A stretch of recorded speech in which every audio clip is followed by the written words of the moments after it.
escalpadas montañas de Quisqueya. Precioso. Pero ¿qué ocurrió? Lo esperaron allá. Era una utopía. No, que alertó todo ese sistema. Incluso hubo uno de los miembros del triunvirato que renunció por la matanza de Manacla. De Los Santos, de San Juan, que era una persona que, siendo el presidente, tú te lo encontrabas en la Duarte con Benito, comprando billetes. O sea, era una persona de una forma bonachona. O sea, no era una persona que... Con grandes humos. No, para servir de enlace entre lo que fue la dictadura a un proceso democrático, no era la persona correspondiente. Luego ahí es que entra Bonelli. Entra al grupo de los grandes intelectuales. Entra al grupo de los grandes intelectuales de Monseñor Pérez Sánchez. Combina la iglesia, los intelectuales, con el empresariado. Y con el empresariado. Porque el empresariado lo representaba Don Enrique Cabral, estaba Bonelli, el Monseñor, y luego era la conexión con 3 salas militares que estaba siendo desplazada. Esos son los 7, el grupo de los 7. Entonces, ese grupo de los 7 genera entonces el proceso de caza, ubicación, caza y eliminación de ese foco. Es así como se da esa situación lamentable. Y se van a las montañas de Quisqueya y allí lo estaban esperando. Porque el campesinado no estaba listo para esperarlo. Le pasó a Camaño cuando vino lo que le pasó a Camaño, lo que le pasó al Che en Bolivia. En Bolivia llega el Quisieron Che. acelerar procesos sociales Claro. que no estaban en el momento de esas respectivas sociedades. Pero de espalda el movimiento del Partido Comunista de Bolivia, llega el Che Guevara allá y se asombran ellos. Sí. No estaban preparados, entraron en pánico, se dividieron en grupos, y entonces las células... Cuando comienza a establecer el formato de guerra-guerrilla fue con un grupo minúsculo. Pero claro, porque los grupos, las unidades, las células campesinas no estaban preparadas para eso. Entonces, la guerra de guerrilla tiene toda una formulación. Incluso con Camaño lo que pasa, doctor, es que la guerra de guerrilla es guerra urbana y guerra en los montes. Desestabilizar el gobierno en los dos frentes. No dar tregua en todos los puntos. El que se iba a encargar aquí en la guerra de guerrilla fueron los palmeros, Amores Germán Aristi, La Chuta y los otros Lea Brandi. El grupo de los palmeros. De los palmeros. Pero no recuerdo el nombre de quién fue que elimina medio de chismes, divide a Camaño con el grupo aquí y también lo mete en problemas allá. En los chismes, como dice popularmente, incluso tiene hasta una desconexión momentánea con el Fiero, con la Lane. Sí, fíjate, tú has tocado un punto que tenemos que tratarlo, y ese punto es, sin dejar la calle Ramón Báez, metodológicamente, históricamente estamos preparados para mantener un orden. Nos fuimos ahí, entonces es ahí donde el presidente Camaño se desespera, toca la puerta de La Chapelle dice que no va a participar. Montearache también dice que no. Se deniega. Ahí es que su padre entonces le deniega el apoyo. A través de lo que los comisarios y los envíos que recibieron los vínculos cercanos de los emisarios que tenían de comunicación. Correcto. Pero entonces se da una situación. Se plantea la situación del presidente Camaño y plantea el siguiente postulado.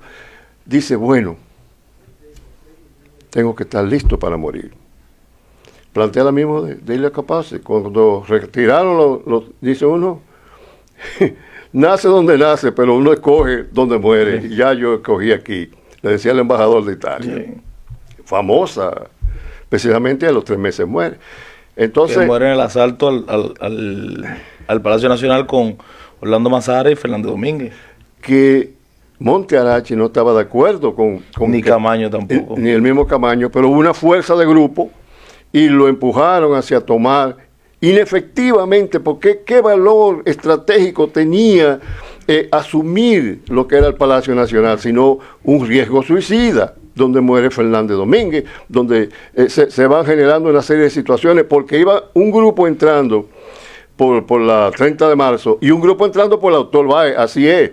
Entonces le tiran al grupo que iba por la 30 de marzo y ahí cae entonces Fernández Domínguez, en la misma 30 de marzo.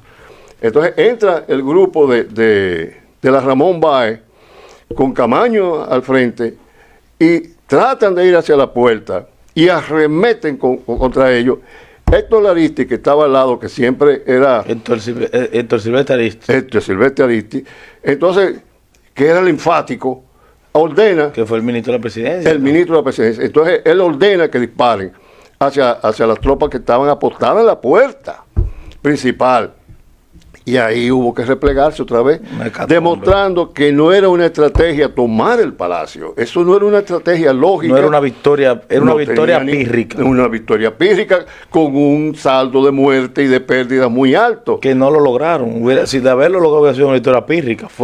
Eso fue una hecatombe. Una hecatombe, una catástrofe.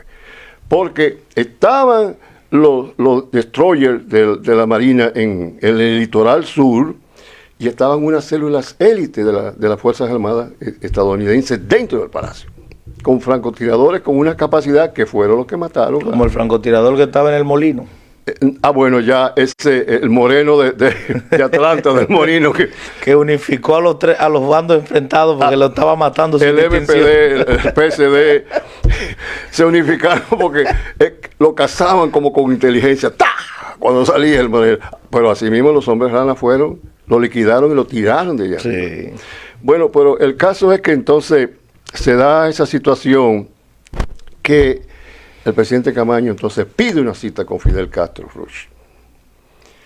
Y le dice... Luego de que lo enviaron como agregado militar. No. Antes. Ya él había regresado, se desapareció, no aparecía, pero le pide ya, en el proceso de Caracoles, le pide a Fidel, si no me apoya... No hay nada que hacer. Yo me mato.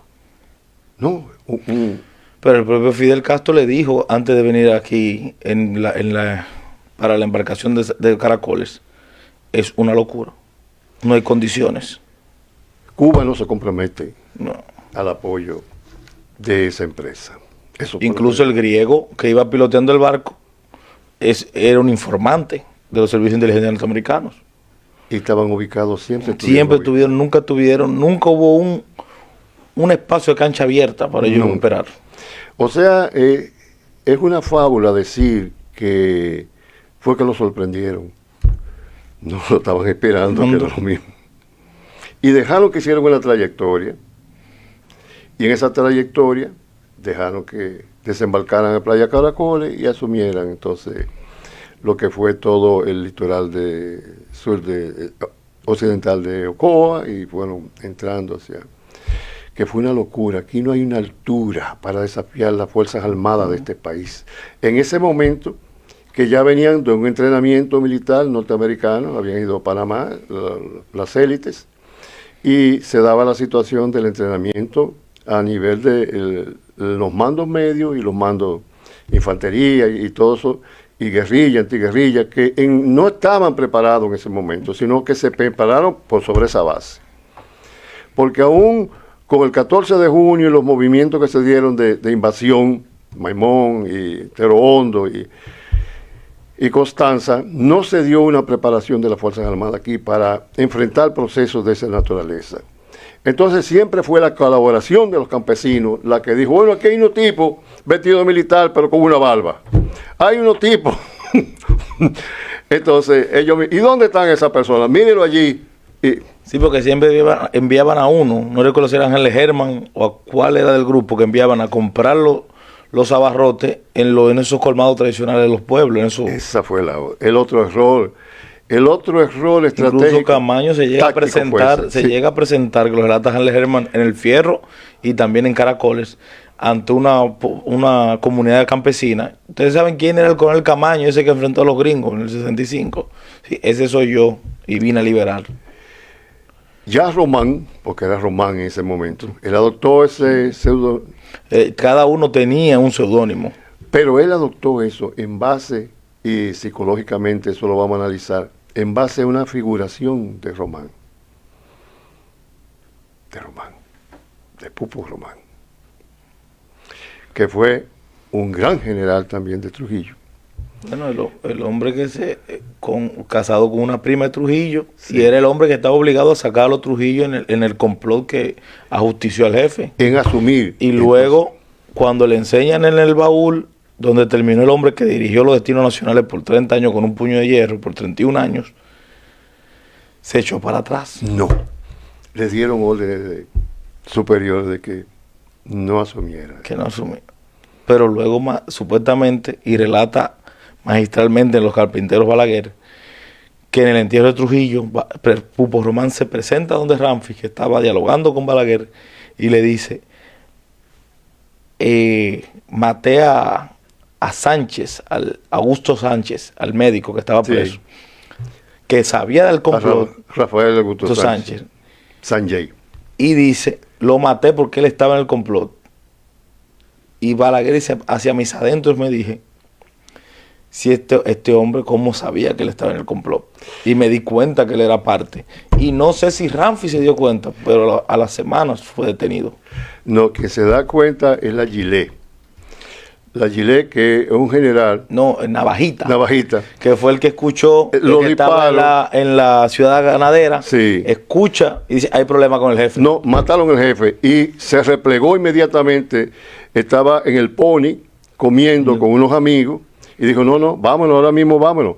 Y se presenta donde Pupo. Cuando se presenta donde Pupo, relatan los que estaban en ese momento ahí cerca.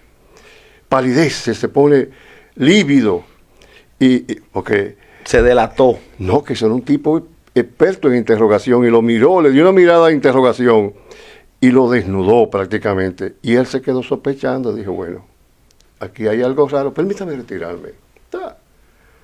Entonces ahí comienza el proceso de persecución y lo comienzan a perseguir. En ese tiempo el cuadro de inteligencia era muy cerrado. Él era el que más mandaba en términos militares. Pero ya había una contraorden y había un seguimiento de contrainteligencia. Ya a él se consideraba como un infiltrado, como una persona, un traidor. Y entre los militares considerar a una persona como un traidor es mejor morirse. Sí. Entonces ahí comienza la debacle. Y él comienza con Marina Trujillo y con otras, comienza el proceso de querer suavizar la situación, pero ya estaba implacable. Ramfis no había llegado, porque cuando Ramfis llega se tornan voraces aquellas tropas. Y es cuando increpa al jefe de inteligencia de ese momento, y ¿pero qué fue lo que pasó que usted no funcionó? Dice, bueno, a Johnny Abe, que dice que magistralmente respondió, a mí las órdenes era proteger al jefe de sus enemigos, nadie me habló de sus amigos. Exactamente, y así se defendió porque para donde cogió él fue para el CIN. Y dice, pero ven acá, ¿y qué fue lo que te pasó a ti que permitiste? Un hombre que está entrenado con las tropas nazis, porque él fue entrenado con los nazis. Mucha gente no sabe que su papá era alemán y su papá era ingeniero de la Almería de San Cristóbal. El responsable de la carabina. De la carabina Cristóbal. Entonces, él era una persona que lo que era un técnico, un ingeniero. Entonces este muchacho se fue introduciendo a las Fuerzas Armadas, se fue haciendo cruel y lo enviaron a Alemania en ese tiempo a entrenarse en los procesos de la Gestapo. Y es ahí donde adquiere la capacidad de interrogación y la capacidad de tortura. A Johnny Abe. Entonces genera esa defensa, porque Ramfis cogió para allá y dijo, inteligencia tiene que haber participado. Y dije, ¿qué fue lo que te pasó a ti? Entonces él se defiende y dice, no, mi comandante. Doctor, vamos a la última pausa para volver y rematar. Sí. Vamos a una pausa. Los tiempos difíciles nos enseñan a valorar lo esencial. Una sonrisa. Un nuevo logro.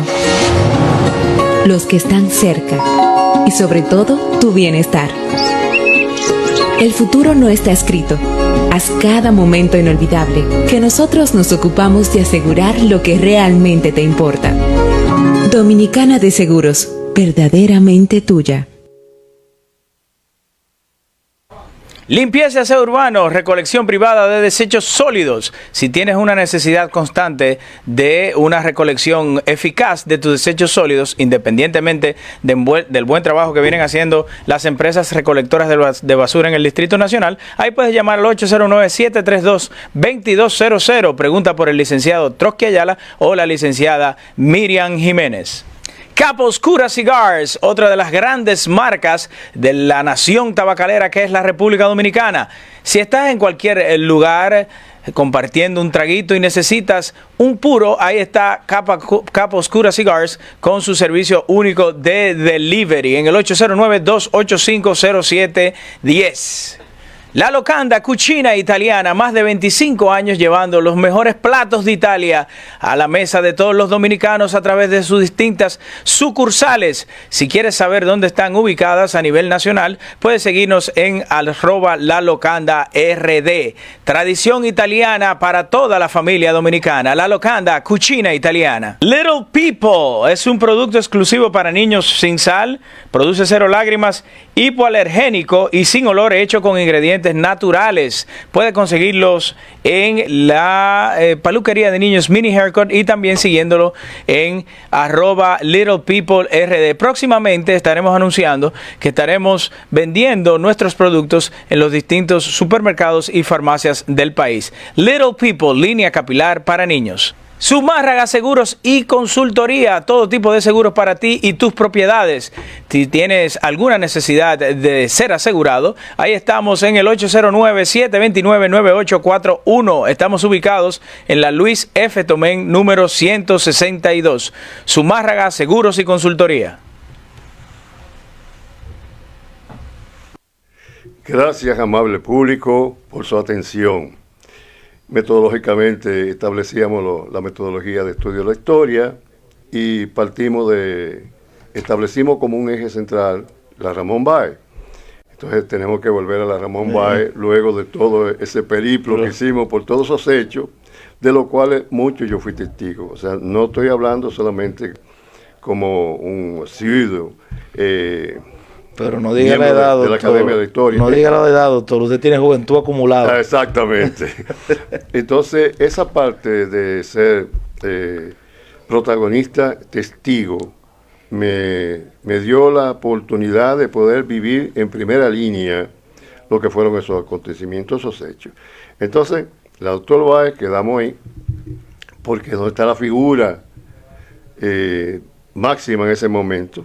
Ya había muerto Fernández Domingo, decapitaron el proceso y se da entonces la presencia de Camaño asumiendo un liderazgo que fue histórico desde el edificio Copelo, resistió todos los embates posibles.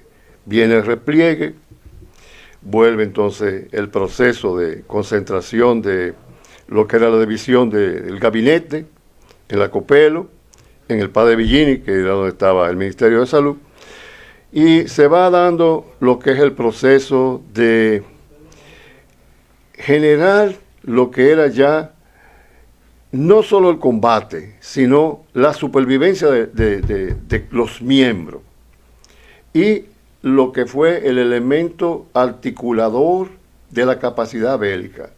¿A quién correspondió? Correspondió al partido Movimiento Popular Dominicano. Es el Movimiento Popular Dominicano quien asume los procesos de comando de cuadros militares con los cuadros y los comandos clandestinos.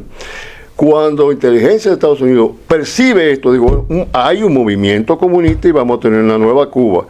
Le informan al presidente John F. Kennedy y ahí entonces viene... que dice el discurso de democracia, pero bajo ningún concepto... Otra Cuba en el Caribe. Exactamente. Y desembarca la 42.000 marines, viene el proceso del hotel embajador, rescatan a todos los ciudadanos estadounidenses a través del hotel embajador con los helicópteros y los sacan del país porque no había aeropuerto hábil. Y viene el proceso de combate y supervivencia.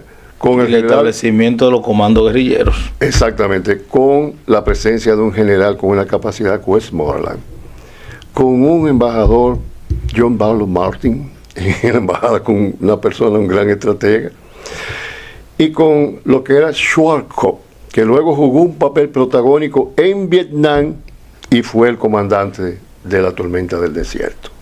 Ese era el grupo militar que estaba combatiendo la élite de esos jóvenes. Es por esto que Westmore les dice, bueno, esto yo lo voy a resolver en un ratico, con un plumazo. Y enfatiza lo que era la estrategia de erradicación. Entonces, todo el que recuerda bien, el 15 y el 16 de junio se cañonó la ciudad colonial y ciudad nueva sobre todo, que todavía está en la boquete. Hay muchas casas que están destruidas, la gente no sabe qué fueron los fuetazos. Oye, pero ahí nos enterramos por todo. Eso fue un juidero, pero con una organización militar que enfrentó entonces los que estaban entrando por el altar de la patria, quitaron lo que era el cerco de alambre y trataron de entrar por ahí. Óyeme, hacia ese punto confluyeron los comandos clandestinos del MPD y los muertos allí no tuvo comparación lo que allí pasó. Entonces después de ahí se arreció. 15 y 16 no pudo erradicar, entonces entró la iglesia, entraron los grupos Borda, Isidro Borda y ese grupo comenzaron el proceso de mediación y se concluyó ese cañoneo, porque el 17 iba a volver a cañonearse, entonces se concluyó el cañoneo. Entonces comenzó, se preparó la mesa de negociación y es ahí donde entra Héctor García Godoy al proceso de mediación, en el proceso ya de transición. ¿Fue presidente interino? No, todavía. Mesa de negociación. Sí. Antes del proceso. Fue que comenzó a barajarse la solución Guzmán. La solución Guzmán, comienza a barajar la solución Guzmán, y entonces ahí comienza un proceso que luego otro programa vamos a tener que detallarlo bien para dejarte un chance de que tú desarrolles. No, porque hemos hecho un diálogo histórico aquí. Sí. Bueno, doctor, mi comentario va en varios puntos. Primero, no puedo dejar de pasar mi solidaridad con Turquía. Ya 16 muertos. Ojalá nunca alguien viviera una situación como esa. Esta semana se hizo público el tema del proyecto de trata de personas. Sí. Yo no lo voy a profundizar por prudencia, por el lugar donde trabajo, pero tengo esta semana entera estudiándolo. No estoy de acuerdo con ese proyecto. Disfraza un tema de ayuda humanitaria para vulnerar la soberanía. Y nuevamente vuelve y mete el tema de los todes y de la mafia del abecedario. Y ha sido algo que viene desde el 2000, ratificado en el 2006. Lo único positivo de ese proyecto, ¿sabes qué es, doctor? Que por fin quita la careta de que es una conspiración o una necedad decir que los organismos internacionales están en la misión de que nosotros seamos el estado tapón para cargar con la migración haitiana, que nosotros, que hemos sido los más perjudicados históricamente por Haití, no solo por la dominación de los 22 años, cada vez que Haití tiene un problema, una crisis, nosotros tenemos repercusiones. En el terremoto del 2010, los que más ayuda enviamos en carácter humanitario fuimos nosotros. Con la cólera, para luego del 2010, fuimos los que más pagamos los platos rotos. Ahora hay que dar gracias a Dios que la situación de la cólera, el sistema de salud ya la sabe prevenir, viene una vacuna, no ha habido embates de nada y los casos que ha habido se han sido controlados. Sí. Pero si uno se pone a ver, cuando yo veo personas que tienen conocimientos del derecho, que han ocupado posiciones, venir a este mismo espacio y decir, en este mismo estudio, decir que eso es para que voten los haitianos. Eso es una irresponsabilidad mayúscula. Y aquí temas como ese tema de esa ley, que son temas de soberanía, no pueden ser politizados, porque usted no puede estar en su vida sin estar en la nómina pública. Porque los días